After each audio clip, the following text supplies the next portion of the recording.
ലഹരി കേസിൽ പുതിയ നീക്കവുമായി പോലീസ്.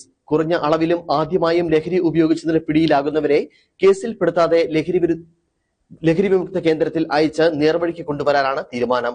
ഇവരെ മാപ്പ് സാക്ഷികളാക്കി വൻകിട ലഹരി വിതരണക്കാരിലേക്ക് എത്താനാണ് പോലീസ് പദ്ധതി തയ്യാറാക്കുന്നത്. NDPS ആക്ടിൽ കേന്ദ്ര സർക്കാർ കൊണ്ടുവന്ന ഭേദഗതി 64A പ്രകാരം ഇതിന് വ്യവസ്ഥയുണ്ട്. ഉന്നത പോലീസ് ഓഫീസർമാരുടെ യോഗത്തിൽ DGP റാവാഡെ ചന്ദ്രശേഖർ ഇതിന് നിർദ്ദേശം നൽകി. കുറഞ്ഞ അളവിലും ആദ്യമായും ലഹരിയുമായി പിടിയിലാകുന്ന വിദ്യാർത്ഥികളും ചെറുപ്പക്കാരും ലഹരി സംഘത്തിന്റെ ആളായി മുദ്രകുത്തപ്പെടുകയും തുടർന്നും ലഹരി സംഘത്തിനൊപ്പം ചേരുന്നുവെന്നുമാണ് വിലയിരുത്തൽ. ഒരു കേസിൽപ്പെട്ടാലും പിന്നീട് ജോലിയും ജീവിതവും നഷ്ടമാകുന്ന സംഭവങ്ങളും പരിഗണിച്ചു. 1 ഗ്രാമിൽ താഴെ MDMAയും 5 ഗ്രാമിൽ താഴെ കഞ്ചാവും പിടികൂടിയതും ആദ്യമായി പിടിയിലാകുന്നതുമായ പ്രതികൾക്കായിരിക്കും ഇളവ്. പ്രതിയുടെ സ്വഭാവവും പരിശോധിക്കും.